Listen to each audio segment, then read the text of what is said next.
నమస్తే, welcome to our channel. నేను మీ సౌజన్య. గత కొన్ని సంవత్సరాలుగా అందరికీ కావాల్సింది ఏంటి అని అంటే ఇమ్యూనిటీ పవర్ పెంచుకోవడానికి ఏవైతే మార్గాలు ఉంటాయో అన్ని మార్గాలని అనుసరిస్తున్నారు. అందులో ముఖ్యంగా యోగా చేయనటువంటి వాళ్ళు కూడా, అసలు యోగా అంటేనే ఇష్టపడిన వాళ్ళు కూడా దేనికో దానికి భయపడో లేకపోతే ఏదో కారణాల చేత యోగా చేస్తున్నారు. అసలు యోగా అంటే ఏంటి? ఓన్లీ ఆసనాలేనా, ఇంకేమన్నా ఉన్నాయా? మనకు తెలిసిన వరకు యోగా అంటే ఆసనాలు చేయడమే అనేది చాలామందికి గుడ్డి నమ్మకం అనే చెప్పాలి. సో అసలు యోగా అంటే ఏంటి, యోగాలో ఏమేమి ఉన్నాయి, అసలు మనం ఏం చేయాలి మన ఇమ్యూనిటీ పవర్ని పెంచుకోవాలని అనుకుంటే? ఎందుకంటే వేరియంట్స్ అని లేకపోతే వేవ్స్ అని చాలా వస్తున్నాయి. సరికొత్తగా ఇంకొకటి ఆల్రెడీ ఎంటర్ అయింది, మనల్ని భయపెడుతుంది. సో మనం భయపడకుండా దాన్ని ఎలా ఎదుర్కోవాలి, దానికోసం మనం మన ఇమ్యూనిటీ పవర్ని మన బాడీలో ఎలా పెంచుకోవాలి, ఇలా ఎన్నో విషయాలని మనకు తెలియజేయడానికి 92 years cute boy doctor Balayya Kovvur గారు ఈరోజు మనతో పాటు ఉన్నారు. అలాగే ఆయన శిష్యులైనటువంటి లక్ష్మీ నరసింహ గారు. ఈయన గురించి నేను ప్రత్యేకంగా మీకు ఎవ్వరికి ఇంట్రడక్షన్ ఇవ్వాల్సిన అవసరమే లేదు. గత కొన్ని సంవత్సరాలుగా ఆ వైరస్ మనల్ని అటాక్ అవ్వక ముందు నుంచి కూడా యోగా గురించి ఎన్నో ఆసనాలని మనకి తెలియజేస్తూనే ఉన్నారు, ఇంకా తెలియజేస్తూనే ఉన్నారు. వీరిద్దరు ఈరోజు మనతో పాటు ఉన్నారు. వారితో మాట్లాడి మరిన్ని విషయాలు తెలుసుకుందాం. నమస్కారం అండి ఇద్దరికి. బాలయ్య గారు 92 years అండి, స్టిల్ స్ట్రాంగ్ ఉన్నారు. ఆసనాలు చేస్తే నేను యోగా చేస్తున్నాను ఫీల్డ్లో చాలామంది ఉన్నారు. యూట్యూబ్లో కావచ్చు, ఇన్స్టా అంటే ఎక్కడ దొరికితే అక్కడ. ఈ మధ్య మనకి టీవీలో కూడా వచ్చేస్తున్నాయి. పలానా టైంకి వస్తున్నాయని పెట్టుకోవడం, అవి చూడడం, చేయడం. అంటే కేవలం ఆసనాలు చేస్తే యోగా చేసేసినట్టు. అసలు ఏవేం పనులు చేస్తే నేను యోగా చేశాను అని ఎవరైనా చెప్పుకోవాలంటారు? యోగం అంటే అసలు యోగం అనేది చాలా అది మనకు అందేది కాదమ్మా.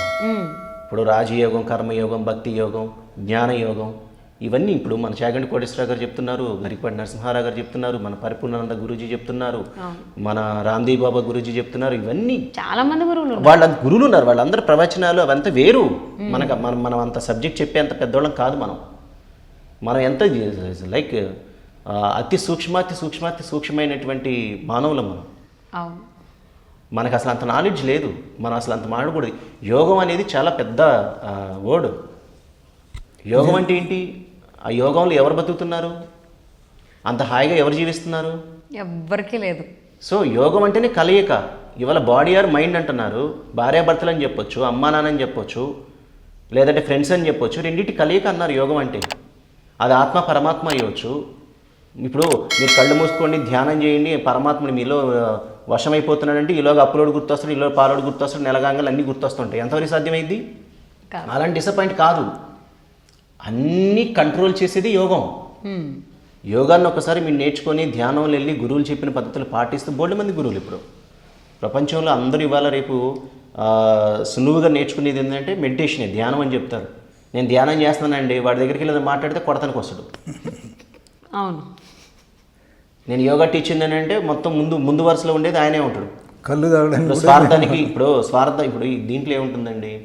స్వార్థం లేకుండా నిస్వార్థంగా ఉండాలి. అవును. ఇవాళ స్వార్థం అనే పదానికి మనం వస్తే చిన్నపిల్లడి దగ్గర నుంచి ఏది 4 ఏళ్ళు 3 ఏళ్ళు 2 ఏళ్ళు పిల్లోని తీసుకోండి.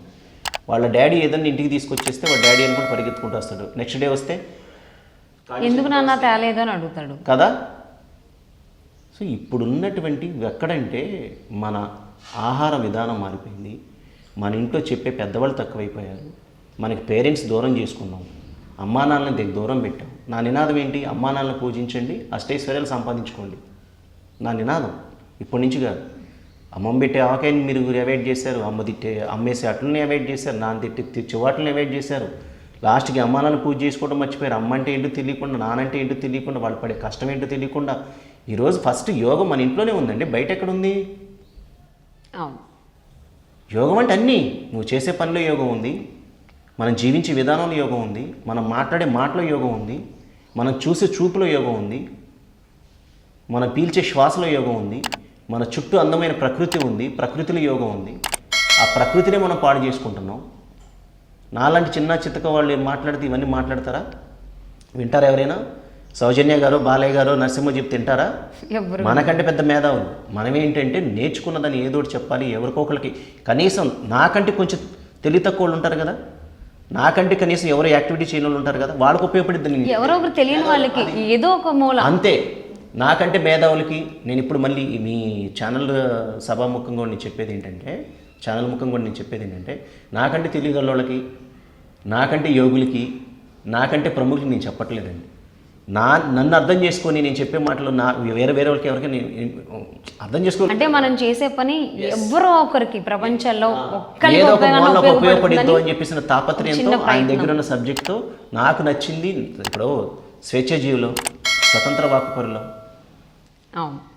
మనం ఎలాగైనా మాట్లాడచ్చు, కాకపోతే మనోభావాలు దెబ్బతీయకుండా ఎదుటి వాళ్ళని మనం హార్ష్గా, అంటే ఎదుటి వాళ్ళకి మన మాటలు ఇబ్బంది కాకుండా మనం మాట్లాడగలిగితే చాలు. అదే మనం చేసే ప్రతి ప్రయత్నం కూడా ప్రపంచంలోనే ఎవరో ఒక్కరికైనా ఉపయోగపడుతుందని ఒక చిన్న ప్రయత్నమే. దానివల్లే నేను చెప్పానండి.